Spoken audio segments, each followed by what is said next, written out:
Welcome to the Build Insight podcast. Real people, real insights. Step into the world of innovative construction, one conversation at a time. All right, guys, welcome back to part 2 of our conversation with Dale Cheesman from the Melbourne Builder. If you missed part 1, make sure you head back to last week's episode and catch up on those insights. Otherwise, stay tuned as we wrap it up. How do you manage some of those pressures, mate? I know you touched on that when we were talking about the high-end resi. They are high-pressure builds, obviously. The event space with your tight deadlines, and I'm sure there's definitely pressures with the joinery business as well. How have you guys got any specific strategies or systems in place that help you manage all of it? Yeah, I think I've got great staff. Yep. Really good staff. In the last year, I've hired some really great people. We've got, I think, when you hire, and obviously you're nervous about paying more staff. But they also bring an element of knowledge to your business. They bring different trades to your business. They bring different systems. So in terms of handling stress, bringing them in has helped me be able to know that it's under control. Yeah. But I'm pretty good. Like, work doesn't stress me too much. And I think it's the fact that sometimes I can't control things. And as a builder, I think I look at some of the older builders and the ones that have had stress consume them. They're just a mess. We can't keep doing this. And it's hard to get up every day, 15 years on, and what keeps me inspired. But I think just not letting things get to you too much is how and I try and keep healthy too. I think that's the biggest thing. Health is wealth. So yeah, to manage stress, I try and you got to try and bring the right people in and not worry about the dollar. Just worry about how is this going to work. Don't look at your bank account. Just work on systems and processes. If that's right, the dollar will work itself out. That's it. Yeah. Just on that, Dale, like with obviously unique branches of what you're doing, and there's not many builders out there who would have that diversity.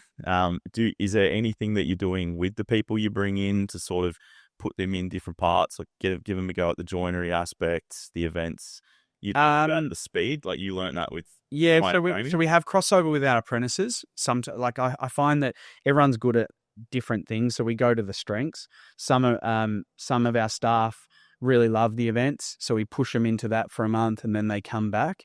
So I think as an apprentice, it's really teaching about how fast we used to work back 20 years ago, and how the boss used to get the whip out. And if you didn't work hard one day, you get sacked. That was the days, So the event side is teaching them speed.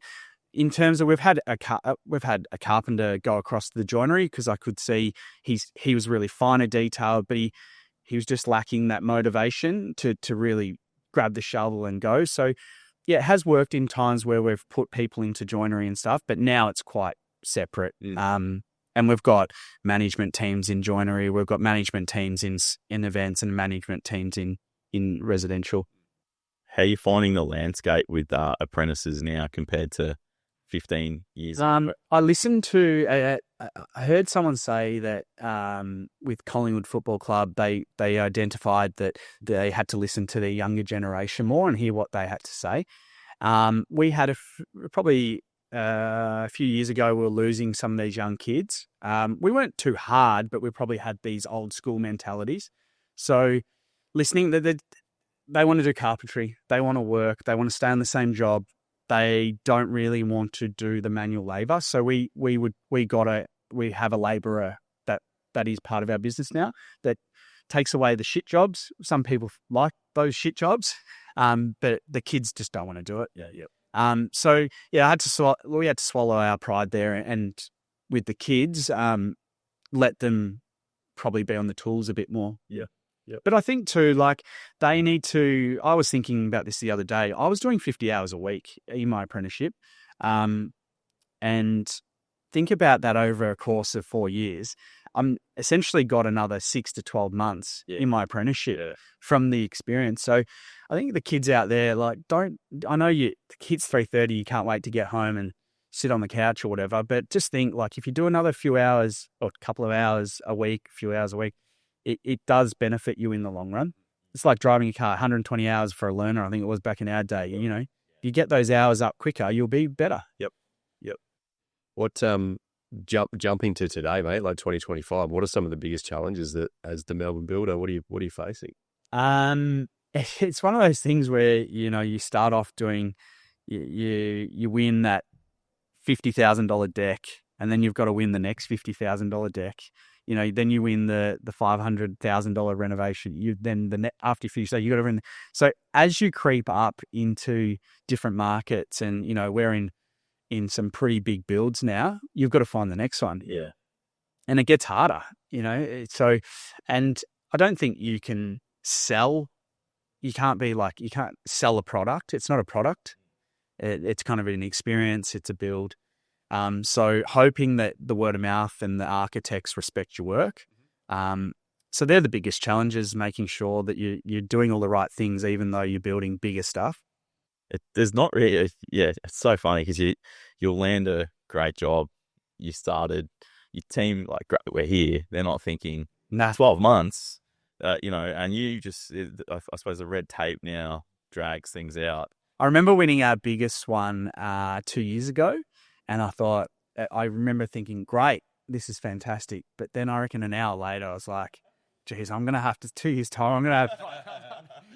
Yeah. So, that's probably I'm always forward thinking, yeah. I think we spoke about this the other day, and I think you can probably talk about it. You ask your team, do you actually know what I do? Oh, it's from... But actually, last week, because we've sort of been trying to just really make sure that the team culture is strong, everyone's on the same page. I brought everyone in last Friday afternoon I said, finish at midday, got an hour, have some lunch, get your way back to the office. And we did a 2-hour presentation with them.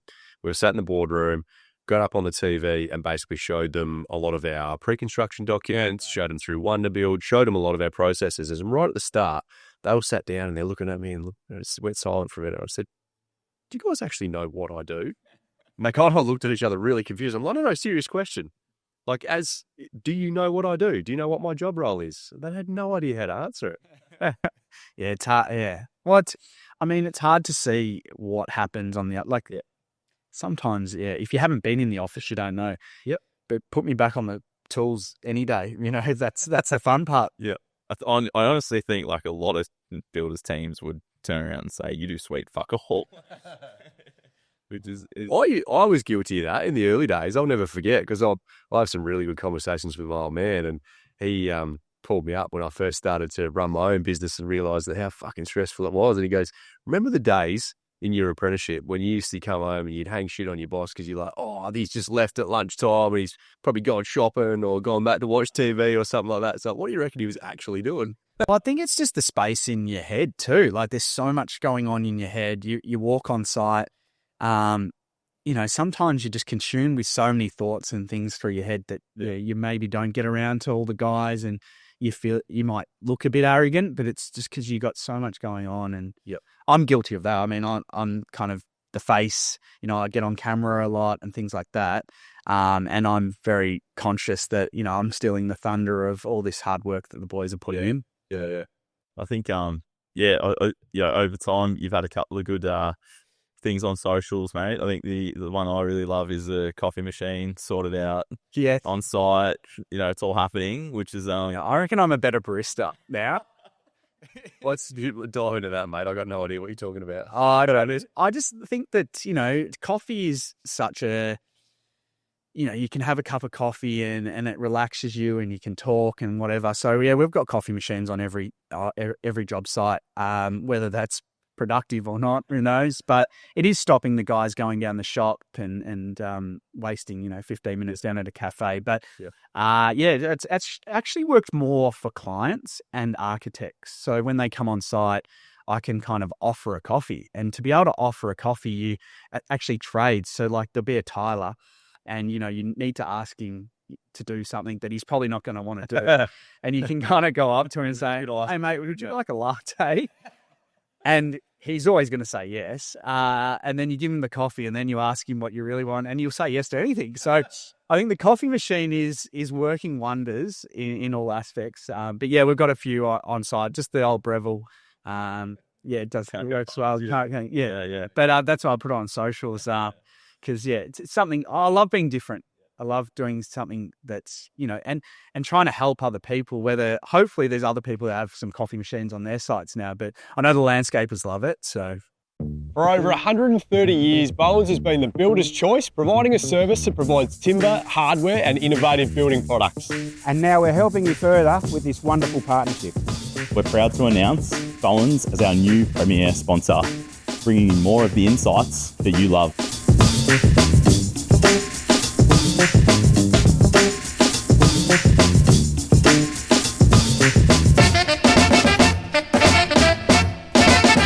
Build insight together with Bowen's. Real people, Real insights.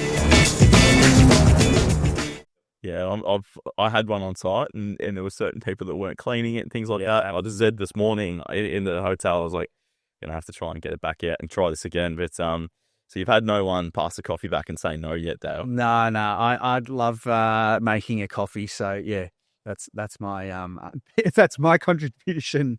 No, awesome, mate. What at the moment, Dale? Like, we're talking about some of the challenges and things are hard for the clients, but what are you seeing in the industry at the moment in Melbourne in particular that's a bit of a difficult one? I touched on before about, with the market, so it's getting jobs getting going. I think clients still want the gold-plated, the best build they can get, but they can't afford it. So I suppose a few years ago, there was a big gap. There's architects that probably told them what the price was going to be, but then it blew out by 40% because of all the increases. But now I think that gap's coming back. I liken it to a coffee where you used to pay $3.50 for a coffee. Now you're paying $5.50. That's the same as a renovation. You're paying $350. Now it's $5.50, $600. So I think everyone is starting to understand building costs. So I feel like we are through that challenge of people understanding what those builds are going to cost. Because I reckon there were probably interview an architect, I reckon there was a lot of jobs that didn't go ahead a few years ago, but now they were engaged a year ago. They understand the building prices, and there's more projects that are going ahead. Yeah. Architects you're working with, are they looking for your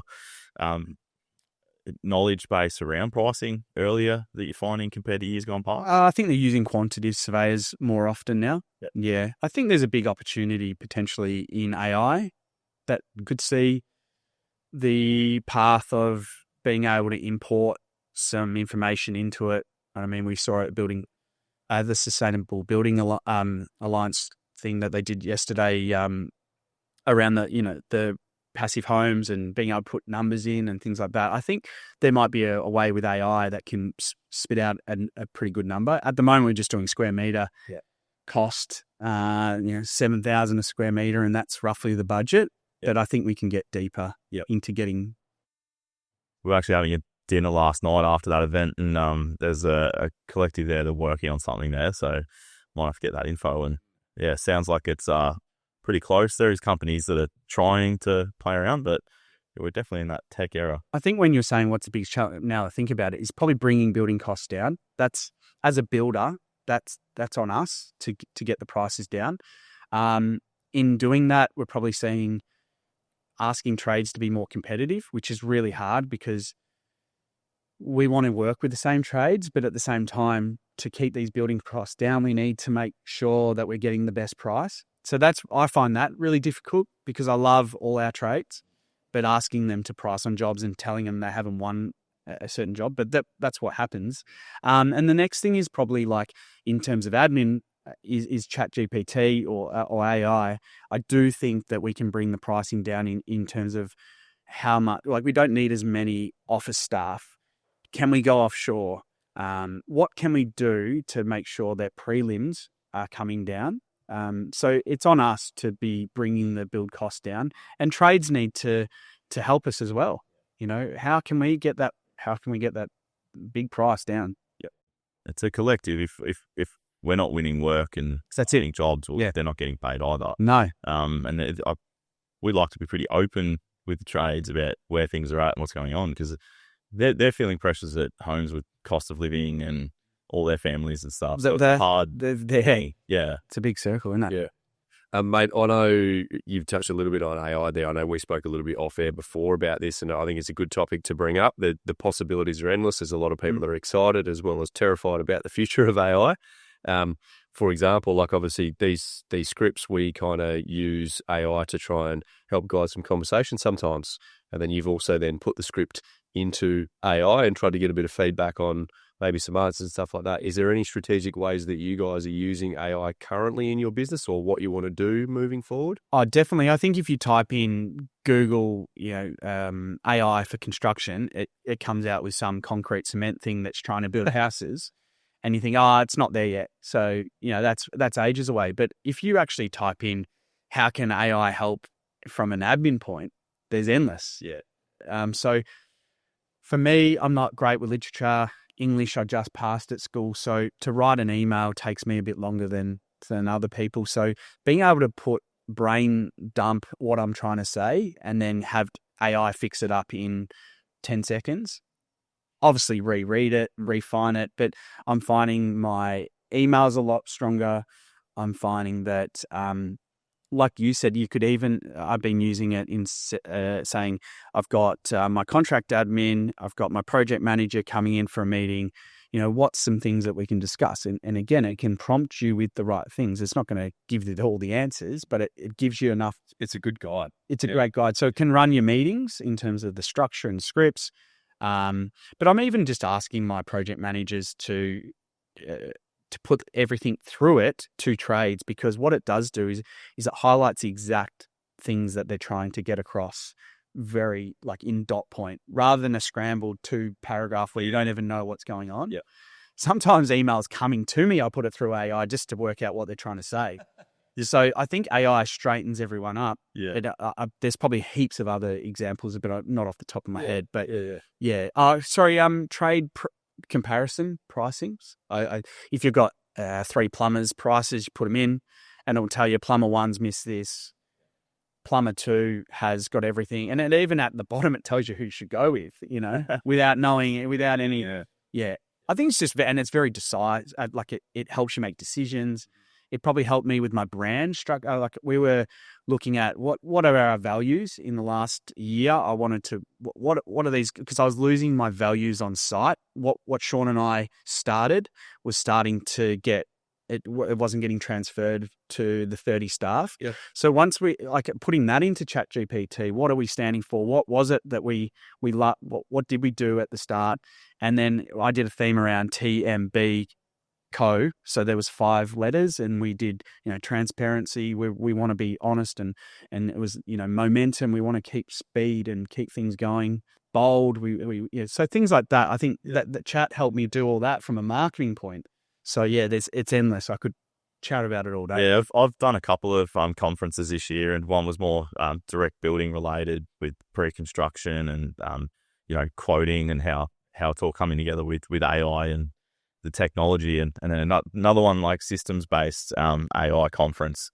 And one of the biggest things I took away from that was just it can do anything. It's how you take it from your head into articulating it, and then not just taking that, but then re-questioning it. And because sometimes we can't articulate things properly and find the answers. But anyone that's not on it, you need to, it's not going to happen tomorrow and you're just going to be a guru. Just start using it and start organizing, because the more organized you can be in the platform, you can upload documents and things like that. But realistically, I think it should be able to be the contract admin.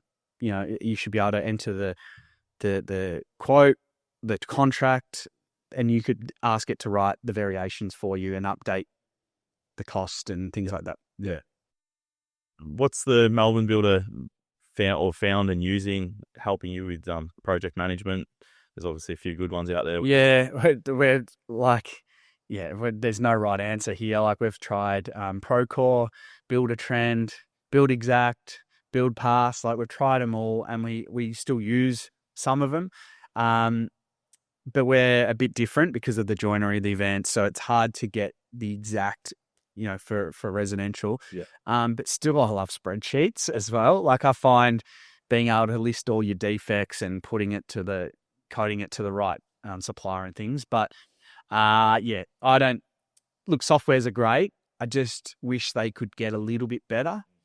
I do feel like Build Pass are on the right track, and I think in the next few years, Matt and his team, I think they're going to they're already well into AI, and I feel like they're going to be the next up and coming. They started as OHS, but I think Build Pass is going to be something that will probably run in the whole thing in another 2 or 3 years. Yes, it sounds like he hasn't come across one. Yeah, we might need to shoot you with our Wonderbill. Oh, yeah, chuck me another subscription. Yeah, I've got on that. Yeah, put them on. They sound, we've they've been moving pretty fast and working with builders to kind of like improve as well. So They're great. yeah, we better mention our great sponsors there, Wonderbuild. That's all right. All good, mate. We are absolutely thrilled to announce that Circus Studio are coming on board as a major sponsor and supporter of Build Insight. Circus Studio is Australia's leading interior design centre. If you're an architect, building designer, interior designer, builder, or just looking to build your dream home, you need to make a time and come in and check out the space here in Port Melbourne. This space holds every element that you'll possibly need to design your dream home.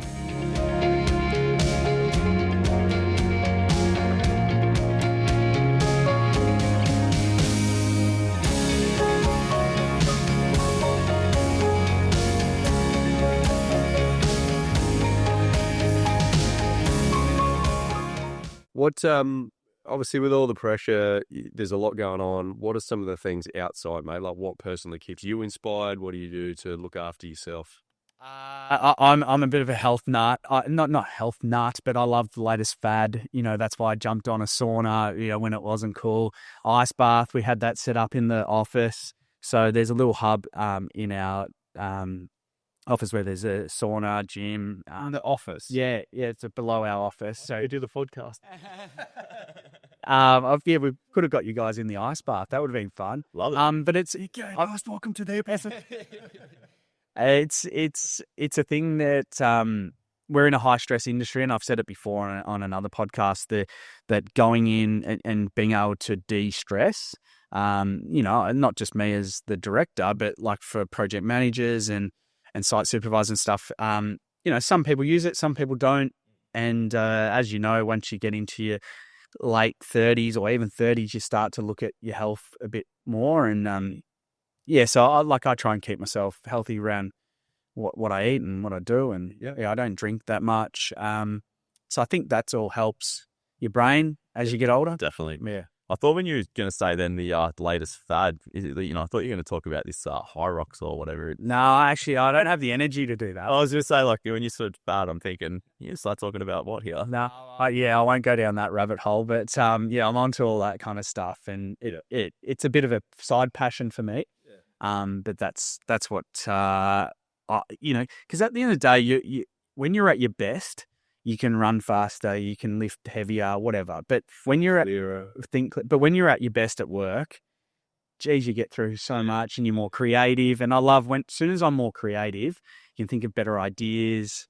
How can you win more work? All that stuff. It's just so much clearer. But well, I think a good perspective to put it in, Luke Davies, we just had on just before you, mate, had said, if your health's not right, nothing else around you can be. If you stack all your values on the table, kick out one of those table legs, being your health, the whole lot falls over. Well, that's on another podcast. I said that I've got a 30-30-30 rule where it's 30% health, 30% family, and 30% work. And then the remaining 10% is where it's needed most. So there's times where your family needs it. There's time where your work really needs it. But yeah, if you slip away from that, and I probably, I haven't been to the gym as much in the last month, so I probably slipped under that 30%, and I'm feeling it now. So it's funny how, if you burn one candle too much, something else suffers. Yeah. It's definitely a balancing act. Like, it's a pretty unique industry compared to others where you step in the door and you're a dad again, or, you're trying to fit in your social life and trying to take a phone call while you're at home, things like that. Yeah. But I think everyone's kind of accepting that a bit more. It's after we come out of COVID, people working from home and stuff. So having a kid in the car or something like that's a bit more accepted these days. Yeah. So you can kind of be present at things, and I've let my staff be able to be at the kinder drop-offs or the school drop-offs, and making sure that we're not just a stock standard, like be at work the whole time. And that's for our management. Yeah. Yeah, I think, well, we get that flexibility. It's nice to be able to provide that to the people who are Correct. Yeah. boots on the ground and working for us. Yeah. Definitely. Dale, what's Melbourne Builder? Any plans for the coming years ahead, or any goals that you'd like to do a certain project or? Yeah, I think we'll definitely grow a bit bigger in the residential side now that we've got Steve Griffiths, who's come across from VCon, and Lockie Graff, that's come across from Balmain & Co. I've got Mick Shaw in the office in CA. He's been with me for ages. So from the residential side, we're ready to go. We've got so much knowledge. We can really take things on, because the challenge was when the events kicked off, we were a bit light on. But now that the resi's its own, in the joinery side, we've got Rod in running operations. Events, we've got Neil, that's a superstar. So yeah, like we've got, in terms of that, I think we can really grow in the next. We've got the right people. We're ready to rock. But probably flipping homes, I would love to get into doing that, and documenting what we're doing. That's been a goal for a while. Just the market hasn't been right, and like I was saying, it just doesn't stack up. So once it stacks up, we'll be off. And who knows? Like I would love to potentially build up higher in Sydney or in Brisbane, but I don't know. I think you want to get it right here, and I think we're a while off that systems and processes that you're always trying to work on. So yeah, that's probably the next bit is flipping homes potentially. Definitely exciting, mate. Plenty happening. Yeah, definitely. Awesome. Yeah. Mate, before we let you go, we've got one last little rapid fire segment. We're going to throw a few questions at you. We asked, try not to get hung up on the answers too much. It's a big common theme that we sort of get a bit stuck. But Dino, you want to kick us off, mate? Sure, mate. We ready, Dale? Yeah. All right. Favorite architectural style? Outside, external, Federation probably. Yep. Internally, I don't really have a design style, but I just love if the client has let the designer do it all and it all speaks to each other, like the top matches the bottom. I think that's the best outcomes. We already touched on deadlines earlier, but the most stressful deadline ever? Oh, it's all events. Any event is always stressful. But yeah, we always get it done. Next one, residential or the event space? What would be the pick for you? Hospitality events are fun. You know, you get to celebrate your builds. I think that's one thing that, you know, over the past few years, I'm seeing residential being able to celebrate, you know, with handovers. And I love seeing online builders having their clients and having a bit of a do at the end. So yeah, I love that side of things, but you can't sustain it. So hospitality is fun with meeting, you know, families as well. Yeah. On-site, off-site, favourite tool? Well, AI, ChatGPT is probably my favourite tool in the office at the moment. And I haven't picked up a tool for a very long time, but I reckon a saber saw was my favourite. Like just something Makita I heard out of that. Last one. I did have Makita till yeah. Last one, mate. Best advice for builders entering the industry today? I think be open-minded. Just don't get stuck in your ways. Make sure you're constantly evolving, because if you stop and continue doing the same thing day in, day out, you just get stale. You know, that's the changes in social media that keeps changing. So just making sure you're constantly, the AI, just constantly upskilling yourself is probably the biggest advice. And if you're starting out, make sure you get your marketing and branding right. Like that's crucial. I think that's our story, right? Like, you know, our branding's really strong. So yeah, getting that right. Yeah, awesome. Some great advice there, mate, from someone who's been doing awesome things in the industry.